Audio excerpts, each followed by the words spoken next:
사도행전 10장과 11장은 이방인 구원의 시작입니다. 그 이전까지는 믿는 자들이 여러 곳으로 가서 복음을 전했지만 유대인들에게만 복음을 전합니다. 그러나 이 10장에 와서는 이방인들, 고넬료와 그의 가족, 그리고 친구들, 아는 사람들, 이들은 다 이방인입니다. 드디어 이방인들에게 예수 그리스도가 전파되고 믿게 되는 그러한 일이 시작이 됩니다. 고넬료가 베드로를 초청하고 베드로가 모여있던 사람들에게 예수에 관해서, 복음에 관해서 전하고 믿고, 그리고 이 사람들이 예수님을 믿게 되었다고 하는 그 확실한 증거가 성령께서 그들에게 임하시는 장면입니다. 베드로와 같이 갔던 사람들이 깜짝 놀랍니다. 이방인들에게도 성령이 임한다는 이 장면을 보고 너무나 놀랍니다. 그래서 그들에게 세례를 베풀고 성도가 같이 되어지는 그러한 장면이 오늘 본문의 말씀입니다. 이방인들이 구원을 받는 이 장면을 보시면 아주 특별한 것을 볼 수가 있습니다. 하나님께서 이방인들을 구원하시는 그 역사가 특별하게 이루어지는 것을 여기에서 볼 수가 있는데, 그 가운데서 우리가 하나님이 하시는 특별한 점을 볼 수가 있습니다. 오늘 본문에서 우리가 함께 나눌 이 말씀은 하나님이 하시는 특별한 점입니다. 하나님의 어떤 특별한 점이 나타나는가, 우리가 두 가지를 함께 살펴보도록 하겠습니다. 첫 번째는 하나님의 열심입니다. 하나님께서 이 이방인들을 구원하시는데 하나님의 열심인데 하나님께서 전력하시는 것을 볼 수가 있습니다. 이 고넬료와 그의 가정과 그가 아는 이 친구들, 친지들, 이 사람들을 구원하시기 위해서 하나님께서 전력을 다하시는 것을 여기서 볼 수가 있습니다. 먼저 베드로를 우리가 보겠습니다. 지금 베드로가 있는 것은 예루살렘이었습니다. 베드로가 사는 곳은 예루살렘이고, 그리고 고넬료가 있는 곳은 가이사랴입니다. 이 두 사람은 일반적으로는 만날 수가 없는 사람입니다. 베드로는 사도행전 앞부분에 보시면 복음을 전하는 곳이 예루살렘이었습니다. 예루살렘에서 아시는 것처럼 5,000명, 3,000명 이렇게 복음을 전하고, 그리고 거기에서만 항상 있었습니다. 그런데 스데반의 죽음으로 믿는 사람들에게 핍박이 시작됩니다. 아주 큰 핍박이었기 때문에 믿는 사람들이 드디어 예루살렘을 벗어나기 시작합니다. 유대로 가고 사마리아로 가고, 그리고 9장에서 보신 것처럼 다메섹까지 예루살렘 지역을 벗어나서 이렇게 다 흩어져 나갑니다. 그런데 그것은 하나님께서 하신 것입니다. 예루살렘에만 모여있지 말고 예수님께서 온 유대와 사마리아와 땅끝까지 이르러서 복음을 전하라고 하셨는데 예루살렘에만 똥똥 뭉쳐 있습니다. 그러니까 하나님께서 핍박이라는 방법을 통해서 복음을 전하도록 다 흩어버립니다. 그리고 흩어진 곳에서 사람들이 복음을 전하면서 예수 믿는 사람들이 많아집니다. 그 예수를 믿는 사람들이 생겼다고 하는 소식을 사도들이 듣고 그곳으로 이제 가게 됩니다. 그 중에 베드로가 우리가 앞에서 보았듯이 욥바라고 하는 이 지역까지 이제 오게 된 것입니다. 그런데 베드로는 욥바까지만 오는 것이 베드로의 생각이었습니다. 가이사랴로 갈 생각이 없었습니다. 왜냐하면 가이사랴로 하는 것은 지난번에 말씀드린 것처럼 로마 군대의 동방 이 지역에 사령부가 있는 곳입니다. 다른 말로 하면 로마라고 하는 이방인들, 이 군인들, 이방인들이 많이 있었기 때문에 이방인과 접촉할 가능성이 많아서 가이사랴는 갈 생각이 없었습니다. 그런데 하나님께서 가이사랴로 가도록 하시는 것입니다. 하나님께서 이렇게 다 준비하시고 계획하신 것입니다. 고넬료의 가정, 고넬료의 아는 사람들, 이 사람들을 구원하시기 위해서 하나님께서 철저하게 준비하시고 계획하시는 것을 여기서 볼 수가 있습니다. 하나님께서 그렇게 전력을 다해서 베드로를 예루살렘부터 욥바로 보내시고 가이사랴까지 보내시고 고넬료와 그 가족들, 아는 사람들을 만나게 하시는 하나님의 전력하시는 것을 우리들에게 보여주십니다. 스데반이 이 베드로가 고넬료를 만날 수 없었는데 고넬료를 만나게 하십니다. 가이사랴까지 오르게 하시는 것입니다. 또 베드로가 고넬료를 만날 수 없었던 이유가 무엇이냐면 28절 말씀을 보시겠습니다. 28절 말씀에 이런 말씀이 있습니다. 유대인으로서 이방인과 교제하며 가까이 하는 것이 위법이라. 계속해서 보았던 것처럼 베드로는 유대인이고 유대인은 이방인들과 교제하고 가까이 하는 것은 율법에서 금하는 것입니다. 법적으로 금지되어 있다는 것입니다. 종교적으로 그리고 민족적으로 유대인과 이방인 사이에는 장벽이 있었습니다. 그래서 만날 수가 없었습니다. 그런데 하나님께서 만나게 하십니다.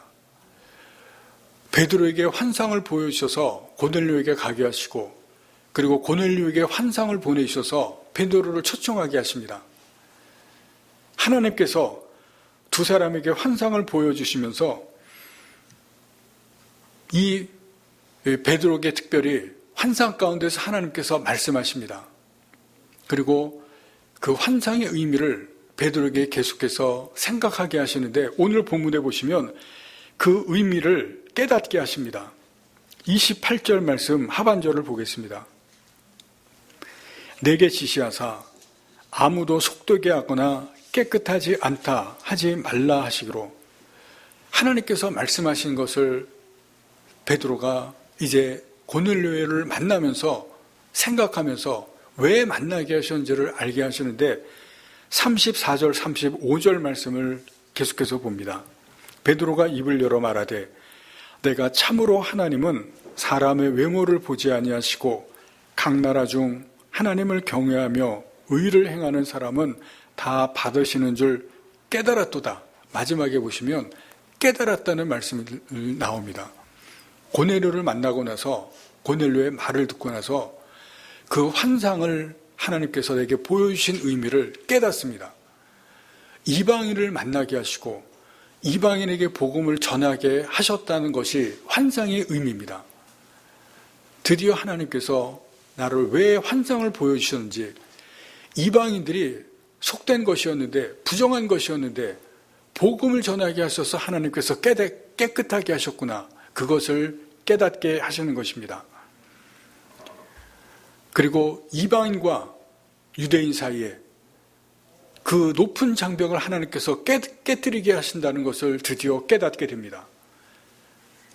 이와 같이 하나님께서 베드로를 철저하게 준비시킵니다.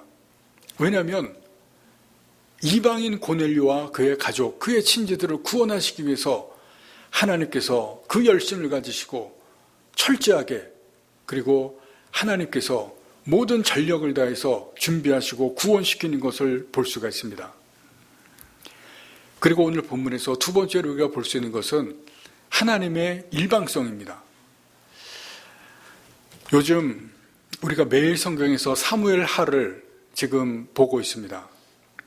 지난주에 다윗이 죄를 범하고 회개하는 장면이 나왔습니다. 여러 번 보고 또 저도 설교하고 여러분도 설교를 들으셨을 텐데 제가 설교를 준비하면서 너무나 많이 보았던 장면이고 읽었던 장면이지만 다시 한번 크게 깨닫고 감동을 받은 말씀이 있기에 잠깐 다시 한번 나누도록 하겠습니다.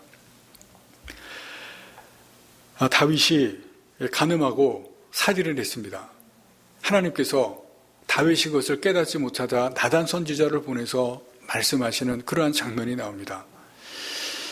하나님께서 다윗 나단 선지자를 통해서 정확하게 다윗이 무슨 죄를 지었는지를 지적하시는 장면이 나옵니다. 다 같이 함께 찾아보시는데 사무엘하 12장 9절 말씀입니다. 사무엘하 12장 9절입니다.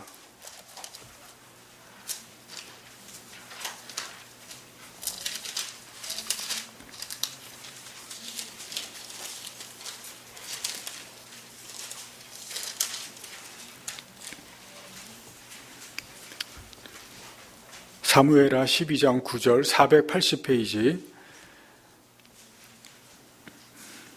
다 같이 읽겠습니다. 그러한데 어찌하여 내가 여호와의 말씀을 업신여기고 나 보기에 악을 행하였느냐. 내가 칼로 햇사람 우리아를 주되 암몬 자손의 칼로 죽이고 그의 아내를 빼앗아 내 아내로 삼았도다. 여기 보시면 다윗의 죄를 정확하게 지적합니다. 내가 칼로 우리아를 죽였다. 첫 번째 죄입니다. 그리고 그의 아내를 빼앗아 내 아내로 삼았도다. 두 번째 죄입니다. 다윗이 지은 죄를 나단 선지자를 통해서 정확하게 하나님께서 지적하십니다. 그 계곡에서 남편을 물에 빠뜨려서 죽인 이은혜, 여러분 다 아실 겁니다. 이 이은혜라고 하는 이 여자는 15살에 원조 교제를 해서 첫 번째 지은 죄가 발각이 됐습니다. 그 다음부터 그 어린 나이에 불구하고 계속해서 죄를 짓습니다. 그리고 18살 때 특수절도와 절도죄로 첫 번째로 구속이 됩니다. 그리고 다 아시는 것처럼 사실혼이 3번입니다. 그런데 그 남자들이 다 사망을 하는데 마지막에는 지금 어떻게 남편이 죽었는지 밝혀졌지만 그 앞에 두 번째 남자들은 어떻게 죽었는지 밝혀지지 않습니다.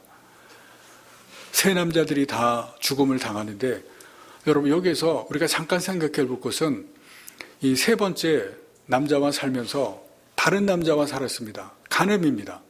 그리고 3번째 남자는 정확히는 교사입니다. 지금 살인죄로 지금 잡혔지만은 교사입니다. 다윗과 똑같은 죄입니다. 다윗도 간음하고 다윗도 살인교사입니다. 그런데 이 이은혜는 여러분도 다 마찬가지겠지만 저런 못된 여자 다 지금 손가락질 하면서 다 욕을 합니다. 저런 못된 여자가 있냐? 저런 여자가 있느냐? 다 욕을 합니다. 여러분 그런데 다윗은 이 이은혜처럼 손가락질하고 욕을 합니까? 그렇지 않죠. 여러분 이 차이가 뭐겠습니까? 아마 회개에 있는 것 같습니다. 이 이은혜는 무기징역 언도를 내리는 그 자리에서도 자기는 절대 죽이지 않았다고 그렇게 자기 죄를 인정하지 않습니다. 지금도 인정하지 않습니다. 그런데 다윗은 회개를 했습니다. 아마 그것이 두 사람에 대한 사람들의 태도의 차이일 수도 있을 것 같습니다. 그런데 하나님께서 다윗에게 그리고 우리에게 죄에 대해서 말씀하시는 것이 있습니다.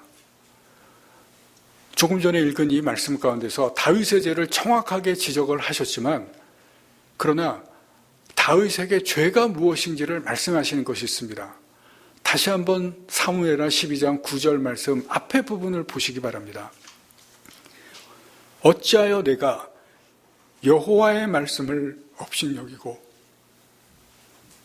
다윗의 죄를 지적하시기 전에 하나님께서 죄가 뭔지를 말씀합니다. 내가 하나님의 말씀을 업신여겼다는 겁니다. 여러분 이것은 무슨 얘기냐면 하나님께서 살인하지 말라, 간음하지 말라, 십계명을 분명히 말씀했습니다. 그런데 내가 그 말씀을 업신여겼다는 겁니다.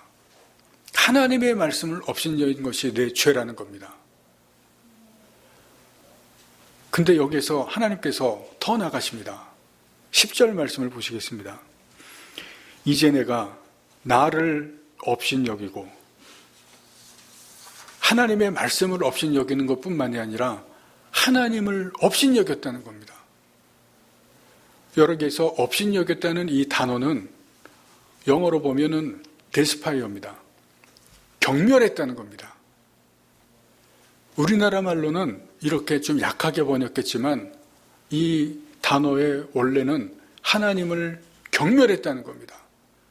내가 하나님의 말씀, 내가 준 말씀을 경멸했고 내가 나를 경멸했다. 무서운 말씀입니다. 여러분, 다윗이 이 말씀을 듣고 회개하는 것을 보시면 잠을 자지 않고 눈물을 흘리면서 회개합니다. 철저하게 회개하는데 이 말씀 때문에 그렇습니다. 내가 나의 말을 경멸하고 그리고 나를 경멸했다. 여러분, 두려운 말씀입니다.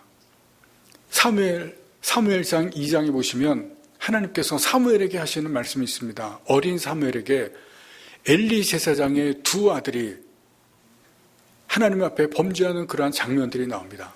제사장의 역할을 감당하는데 하나님께 드리는 제물들, 하나님께 드리기 전에 또 하나님께 드린 후에 다 갖다가 드리기 전에도 고기를 갖다가 먹고 그리고 여인들을 범하는 그 죄들, 거기에 하나님께서 똑같은 말씀을 하십니다. 너희가 나를 경멸했다. 그런 말씀을 합니다. 그러면서 사무엘을 통해서 엘리 제사장에게 말합니다. 너희가 나를 경멸했기 때문에 내가 너희를 경멸한다. 하나님을 경멸하는 자를 하나님께서도 경멸하신다고 말씀하셔서 두 아들을 전쟁터에서 죽게 하시고 사무엘의 가문을 하나님께서 재앙을 내리십니다. 이게 무슨 얘기냐면 여러분, 죄는 하나님의 말씀을 업신여기고 무시하고 경멸하는 것이고 하나님을 무시하고 업신여기고 경멸하는 겁니다. 모든 죄가 다 그렇습니다. 여러분, 죄는 그만큼 무서운 겁니다. 그래서 하나님께서 죄를 아주 싫어하고 죄 짓는 것을 너무나도 싫어하시는 것입니다. 경멸하는 겁니다. 우리가 죄를 지어서 하나님의 말씀과 하나님을 경멸하는 것처럼 하나님도 죄와 죄 짓는 것을 이렇게 경멸하는 겁니다. 그래서 죄를 지으면 하나님께서 징벌하시고 하나님께서 죄에 대해서 심판하십니다. 무서운 심판을 하십니다. 다윗이 이 죄를 지었을 때 하나님께서 다윗에게 벌을 내리셨습니다. 징벌을 내리셨습니다. 그래서 죄가 무섭습니다. 여러분, 우리가 죄 짓지 않도록 정말 힘써야 됩니다. 오늘 본문에 보시 사도행전 10장에 보시면 고넬료는 하나님을 잘 경외하는 사람이라고 했습니다. 그래서 가난한 사람들을 구제하고 선행을 베풉니다. 정말 귀한 모습입니다. 하나님을 잘 섬겼기 때문에 그렇습니다. 그리고 기도도 규칙적으로 하나님께 열심히 했습니다. 기도를 쌓은 사람이라고 말씀을 드렸습니다. 여러분, 그러나 이것 때문에 고넬료, 그의 가정이 구원을 받은 것은 아닙니다. 우리가 아무리 선행을 해도 그것 때문에 하나님께서 구원을 하시지는 않습니다. 베드로가 이 가정에 온 것은 이방인 중에서 첫 번째로 구원을 받은 것이지 순서에서 우선이지 기도와 구제 때문에 구원을 받은 것은 아닙니다. 이것을 잘 아셔야 됩니다. 하나님께서 기도를 들으시고 선행을 기억하신 것이지 그것들 구원 순서에서 앞선 것이지 이것 때문에 구원을 받은 것은 아닙니다. 여기서 분명히 말씀드린 것은 고넬료도 죄인입니다. 고넬료의 가족, 친지들 다 죄인입니다. 그렇기 때문에 하나님께서 베드로를 보내시고 십자가가 필요했고 예수님이 필요한 것입니다. 구원이 필요한 것입니다. 그래서 하나님께서 열심으로 전력을 다해서 베드로를 보내셔서 복음을 전하게 하시고 예수님을 전하게 하신 것입니다. 베드로가 이 고넬료 가정에게 말씀하신 것은 그 핵심을 말하면은 복음입니다. 다시 한번 베드로가 전한 말씀을 다 보시면은 초점이 무엇이냐면 예수 그리스도입니다. 예수 그리스도를 믿어야 구원을 받고 예수 그리스도의 십자가를 전한 것이 베드로가 전한 것, 그 초점입니다. 그런데 여기서 우리가 보실 것이 무엇이냐면 이 죄인인 고넬료, 그의 가족들, 그들에게 하나님이 하신 것입니다. 하나님이 무엇을 하시냐면 이 죄 지은 자들을 구원하셨다는 것입니다. 어떻게 구원했습니까? 하나님을 업신여기고 하나님을 경멸한 이 죄를 지은 이 가정, 고넬료를 일방적으로 구원하셨습니다. 이 구원은 하나님이 일방적으로 하신 겁니다. 이 구원받기 위해서 고내려고 한 것 아무것도 없습니다. 일방적으로 하나님께서 하신 것을 우리가 보실 필요가 있습니다. 하나님께서 하나님의 그 전능하신 능력, 전능하신 힘을 가지고 이 가정을 위해서 일방적으로 구원해 내신 것입니다. 여러분, 죄는 다시 말씀드리지만 하나님을 업신여기고 무시하고 경멸하는 겁니다. 그래서 하나님께서 그 죄를 너무나 싫어하시고 하나님도 죄에 대해서, 죄인에 대해서 경멸합니다. 너무나 싫어합니다. 제가 지난주에 그 말씀을 묵상하고 그 말씀을 설교도 하고 묵상하면서 다시 한번 죄에 대해서 너무나 마음이 아파서 하나님 앞에 철저하게 다시 회개했습니다. 내가 지은 죄가 이렇게 정말 하나님을 경멸하는 것이었기 때문에 너무나 하나님 앞에 부끄럽고 너무나 가슴이 아파서 다시 하나님 앞에 회개하는 그러한 기도를 드렸습니다. 여러분, 그 죄를 하나님이 너무나 싫어합니다. 제가 지은 죄도 하나님이 너무나 싫어하셨습니다. 하나님을 경멸하는 것이 있기 때문에 그렇습니다. 여러분, 그런데 그런 죄를 고넬료가 지은 그 죄, 그 가정이 지은 죄, 그 친구들이 지은 죄, 그 죄를 하나님께서 다 용서하시고 구원하신 것은 일방적인 겁니다. 하나님이 일방적으로 구원해 주셨습니다. 여러분, 우리가 지은 죄, 거기에서 우리를 구원하신 것도 하나님의 일방적인 겁니다. 우리가 거기에서 구원받기 위해서 한 것이 무엇이 있습니까? 아무것도 없습니다. 여러분, 우리는 죄를 지을 수 있습니다. 우리는 모두가 죄를 지을 수는 있지만 그 죄를 해결할 수 있는 것은 사람이 할 수 없습니다. 죄를 사할 수 있는 것에, 죄를 해결할 수 있는 것은, 우리가 할 수 있는 것은 죄에 대해서 아무것도 없습니다. 죄를 사하는 권세는 오직 하나님만이 할 수 있습니다. 하나님만이 죄를 사할 수 있는 유일하신 분입니다. 그래서 죄를 지어놓고 인간은 비참할 수밖에 없습니다. 죄를 지은 인간은 너무나 슬픕니다. 왜냐하면 죄를 지어놓고 우리는 아무것도 할 수 없기 때문에 그렇습니다. 그 죄를 해결할 수 있는 것은 오직 하나님밖에 없고 죄를 용서할 수 있는 권한은 하나님밖에 없습니다. 그런데 그 죄를 해결하신 하나님의 방법이 무엇입니까? 예수님을 십자가에 죽게 한 겁니다. 하나님께서 전능하신 능력을 가지고 한 것이 무엇이냐면 예수님을 인간이 되게 하시고 그 인간이 되신 예수님을 십자가에서 죽게 하신 겁니다. 전능하신 능력을 가지고 예수님을 인간이 되게 하시고 전능하신 능력을 가지고 예수님을 십자가에서 죽이시고 그리고 전능하신 능력을 가지고 예수님을 십자가에서 죽으신 것으로 사람들을 용서하신 겁니다. 사람들의 죄를 다 없애신 겁니다. 그것이 하나님의 일방적으로 하신 일입니다. 우리의 죄를 용서하시기 위해서, 우리를 구원하시기 위해서 하나님께서 일방적으로 하신 것이라는 것이 오늘 사도행전 10장에서 고넬료의 가정을 위해서 하신 것이고 우리를 위해서 하신 것입니다. 이것이 하나님의 일방성입니다.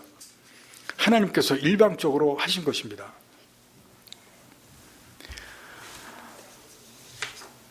그래서 이것이 하나님의 전적인 은혜입니다. 우리는 아무것도 할 수 없지만 전적으로 하나님께서 해주신 일방적인 것입니다.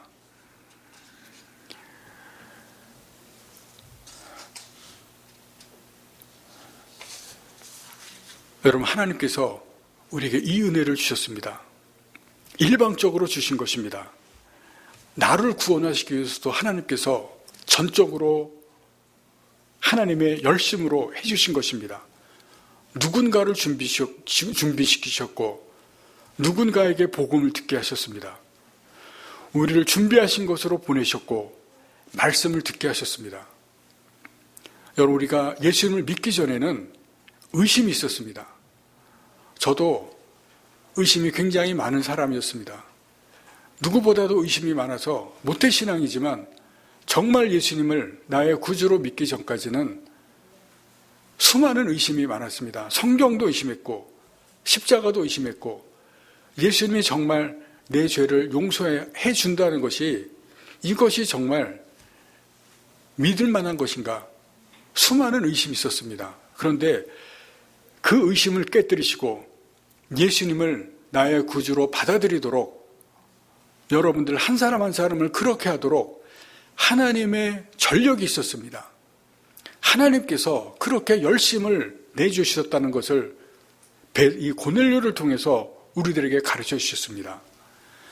오늘 본문을 통해서 하나님께서 베드로를 고넬료에게 보내십니다. 베드로를 통해서 복음을 듣게 하시고 고넬료가 구원을 받습니다. 여러분, 그런데 여기서 한 가지 생각해 볼 것이 있습니다. 하나님은 더 쉽게 고넬료와 그의 가정을 구원하실 수가 있었습니다. 무엇이냐면 오늘 본문에 보시면 고넬료가 그런 이야기를 합니다. 30절 말씀입니다. 고넬료가 이르되 내가 나흘 전 이맘때까지 내 집에서 제 구시 기도를 하는데 갑자기 한 사람이 빛난 옷을 입고 내 앞에 서서 말하되 고넬료야, 하나님이 내 기도를 지시고 내 구제를 기억하셨으니 사람을 욥바로 보내어 베드로라는 사람을 청하라. 하나님이 빛난 사람을 고넬료에게 보내서 베드로를 청하라고 이야기를 했다는 겁니다. 여러분, 그런데 요 말만 하지 않고 잘 보시기 바랍니다. 이 말만 하지 않고 하나님께서 이 사람을 통해서 예수님에 대해서 이야기하고 십자가에 대해서 이야기하고 예수를 믿으면 구원받는 것을 이야기하도록 하면 고넬료가 거기에서 예수님을 믿지 않겠습니까? 그렇지 않습니까? 여러분, 내가 기도하는데 갑자기 빛난 옷을 입은 사람이 나타나서 나에게 이야기한다 그러면 정말 놀라운 일이 지금 벌어졌고, 그래서 그 사람이 하는 얘기 내가 다 믿지 않겠습니까? 기적 같은 일이 일어났는데, 그런데 그 사람이 예수에 관해서 이야기하고 십자가에 관해서 이야기하고, 그리고 예수님이 내 죄를 다 용서해 주시고 예수를 믿으면 구원받는다, 그런 얘기하면 믿지 않겠습니까? 그러면 베드로가 믿고 그의 가족과 친구들 다 전하면 쉽게 믿을 것입니다. 그렇지 않습니까? 그런데 하나님이 이 방법을 사용하지 않습니다. 베드로를 굳이 오게 하시고 베드로를 통해서 굳이 복음을 전하게 하십니다. 왜 이렇게 하시겠습니까? 하나님은 복음을 전하는 것을 믿는 사람들에게 맡기셨습니다. 베드로에게 맡기시고 초대교회 성도들에게 맡기시고 우리에게 맡기셨습니다. 여러분, 이것을 분명히 우리가 알아야 됩니다. 내가 예수를 믿는 것은 나에게, 누군가에게 복음을 전하라는 것입니다. 그리고 또 하나 중요한 것이 있습니다. 우리는 베드로와 고넬료와 같이 이런 환상을 보지 못했습니다. 그렇지 않습니까? 우리가 이런 환상을 보고 예수를 믿은 것이 아닙니다. 그러나 하나님은 우리에게도 구원을 얻기 위해서 열심히시고 전력을 다하셨습니다. 누군가를 만나게 하셨고 누군가를 통해서 복음을 듣게 하셨습니다. 그리고 우리에게 예수님을 믿게 하도록 말씀을 듣게 하셨고 계속해서 말씀을 듣게 하신 그런 것이 있었습니다.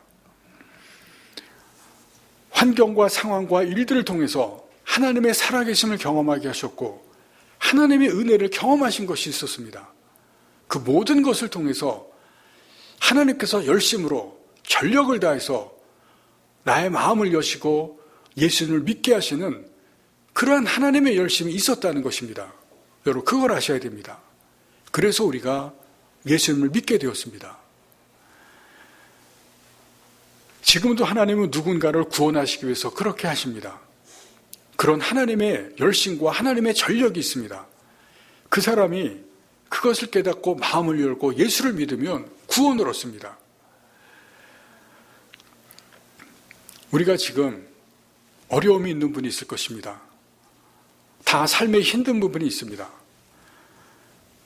그러나 나를 위한 하나님의 열심과 전력과 일방적인 구원이 있었음을 여러분 기억하시길 바랍니다. 그런 구원으로 우리가 지금의 이 자리에 있습니다. 여러분, 이런 하나님의 구원이 있었음을 우리가 기억할 때 우리에게 진정한 감사가 있습니다. 어떤 어려움이 있어도, 어떤 힘든 것이 있어도 나를 위해서 하나님께서 전력을 다하셨고 하나님의 열심이 있었고 그래서 내가 구원받았던 그 하나님의 놀라우신 은혜가 있었던 것을 기억하실 때 내가 아무리 어려움이 있어도 아무리 힘든 것이 있어도 그 모든 것을 다해서 나를 구원하신 하나님이 지금의 어려움 가운데 함께 하실 것입니다. 그 죄악 가운데서 내가 하나님을 경멸했어도 하나님의 말씀을 업신여겼어도 나를 구원해 주셨는데 여러분 지금의 어려운 그 일들 나와 함께 하시지 않겠습니까? 분명히 함께 하실 것입니다. 두려워하지 마시기 바랍니다. 다시 한번 말씀을 드리지만 여러분 우리의 죄는 하나님을 경멸하신 것이었고 하나님을 무시하는 것이었고 업신여기는 것이었습니다. 그럼에도 불구하고 하나님께서 나를 일방적으로 구원해 주시는 전적인 하나님의 은혜였습니다. 여러분 그것을 감사하시기 바랍니다. 다음 주일이 추수감사주일입니다. 그 가운데서 나를 구원하신 하나님의 은혜입니다. 여러분 그것을 감사하시면서 추수감사절을 맞으시고 그렇게 구원해 주신 하나님께서 내가 만나는 어떤 일 가운데서도 같이 하시고 보호해 주시고 함께 해 주실 것입니다. 그것을 믿으시면서 우리가 이 땅을 살아가시고 오늘을 살아가시고 어려운 문제들을 담대하게 여러분들을 맞이하시면서 극복해 가시길 바랍니다. 하나님께서 그 가운데서 나를 구원해 주신 하나님께서 나와 함께 하실 것입니다. 기도하시겠습니다.